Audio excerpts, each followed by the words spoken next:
और देखिए, छात्रों की वापसी पर केंद्रीय नागरिक उड्डयन मंत्री ज्योतिरादित्य सिंधिया ने कहा कि सरकार एक नागरिक को अपनी मातृभूमि में सुरक्षित लाएगी। एक एक नागरिक को अपनी मातृभूमि में सुरक्षित सरकार की ओर से लाया जाएगा।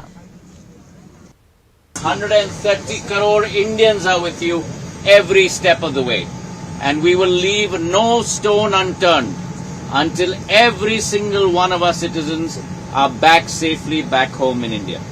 So please pass this message on to all your friends, all your colleagues, that we are with them and we will guarantee their safe passage back.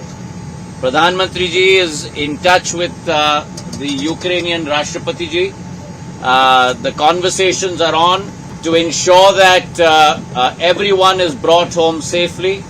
Conversations are also on with the Russian government, and we assure you कि एक एक नागरिक को वापस अपने मातृभूमि में हम लोग सुरक्षित रह के ही चैन की सांस लेंगे।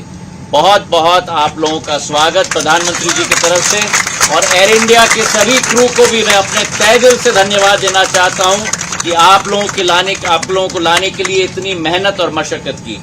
आप सब लोगों का बहुत बहुत स्वागत है। I know now all your family and friends are waiting for you, so let's go and meet them. Thank you very much. और दिल्ली एयरपोर्ट से हमारे सहयोगी अमितेश हमारे साथ लाइव जुड़े हुए हैं। अमितेश, देखिए, सबसे पहले देखिए ये बताइए कि 7:25 का वक्त दिया गया है जब स्पाइसजेट की जो फ्लाइट है वो सभी बिहार के छात्रों को लेकर पटना के लिए रवाना होगी। कितनी खुशी इस वक्त आप छात्रों में देख पा रहे हैं, क्योंकि अभी हमने देखा कि आपने उन छात्रों से बात भी की। किस तरीके का रिस्पांस मिल रहा है छात्रों की ओर से, और नागरिक उड्डयन मंत्री ज्योतिरादित्य सिंधिया खुद उनका वेलकम कर रहे हैं, तो क्या कुछ माहौल है वहां पर?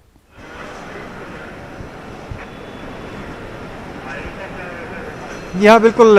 जो रोमानिया से पहली फ़्लाइट आई थी, कल शाम मुंबई पहुंची थी, लेकिन जो दूसरी फ़्लाइट है, लेकिन दिल्ली के लिए पहली फ़्लाइट थी, आज सुबह 3 बजे यहाँ पर पहुंची दिल्ली एयरपोर्ट पर। उसके बाद यहाँ पर नागरिक उड्डयन मंत्री ज्योतिरादित्य सिंधिया पहुंचे हुए थे। उन्होंने सबका स्वागत किया, सभी छात्रों का। और जो बिहार के छात्र हैं उनसे जो मेरी बात हुई, काफ़ी उत्साहित थे, काफ़ी खुश थे।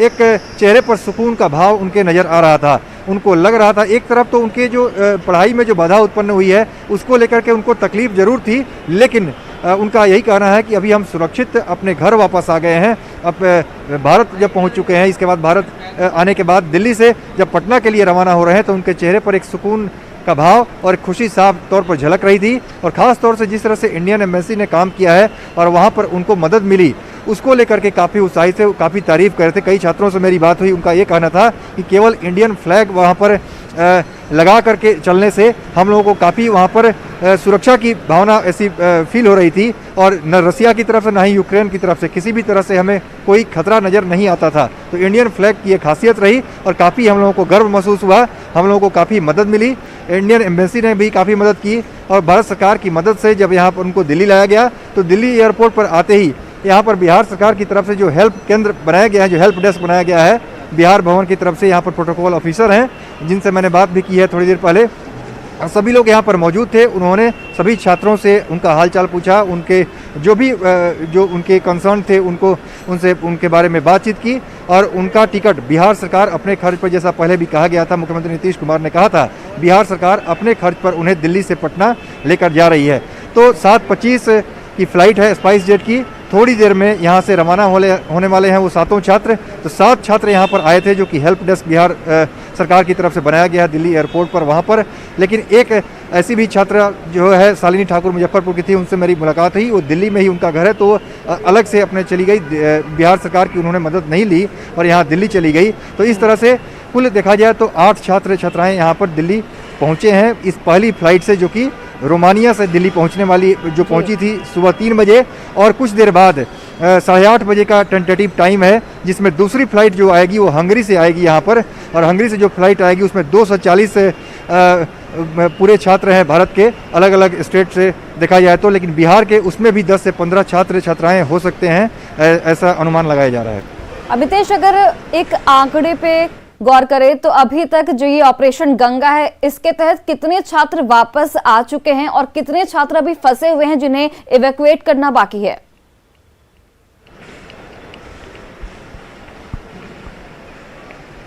देखिए 250 जो छात्र आए हैं, 3 बजे की जो फ़्लाइट है दिल्ली उससे आए थे, और 240 छात्र आ रहे हैं जो दूसरी फ़्लाइट आ रही है हंगरी से।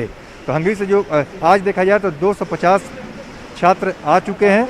जो रोमानिया से फ़्लाइट आई है 3 बजे, और हंगरी से जो फ़्लाइट आने वाली है सुबह 8:30 से 9 बजे के बीच में, जो टेंटेटिव टाइम बताया जा रहा है, उसमें 240 छात्र आ रहे हैं। इसमें बिहार के लगभग 15 छात्र हो सकते हैं। लेकिन कुल मिलाकर देखा जाए तो यहाँ पर जो तमाम तैयारियां की गई हैं बिहार सरकार की तरफ से, उससे मदद ज़रूर मिल रही है। बिहार के छात्रों की अगर केवल हम बात करें तो उनको ज़रूर यहाँ पर मदद मिल रही है।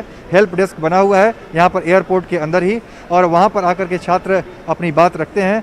जो बिहार सरकार के जो भी अधिकारी यहाँ पर हैं, प्रोटोकॉल ऑफिसर्स हैं, वो बात कर रहे हैं, और उनसे बात करके दिल्ली से पटना के लिए जो अगली फ़्लाइट है उसके लिए उनका टिकट हो रहा है, और एक साथ सभी लोग यहाँ से जा रहे हैं पटना के लिए। तो निश्चित रूप से बिहार सरकार की तरफ से जो मदद मिल रही है भारत सरकार के बाद, इससे भी छात्र काफ़ी उत्साहित हैं और काफ़ी उनको मदद मिल रही है कि बिहार उनकी वापसी हो रही है। यूक्रेन में जिस तरह से वो फंसे हुए थे, यूक्रेन से पड़ोसी देश वहाँ पर गए, रोमानिया गए, हंगरी गए, और वहाँ से फिर दिल्ली आए, और दिल्ली के बाद जब पटना के लिए उनको सरकार की तरफ से मदद मिली, और सरकार की मदद से जब पटना जा रहे हैं, तो निश्चित रूप से उनके चेहरे पर सुकून का भाव नज़र आ रहा है। लेकिन एक कंसर्न जरूर है, उन सभी छात्रों को लग रहा है कि हमारी जो स्टडी थी वो बाधित हो रही है, और जैसे ही हालात सामान्य होंगे एक बार फिर से हम जाएंगे वहाँ पर और अपने MBBS की जो पढ़ाई है उसको पूरी करेंगे।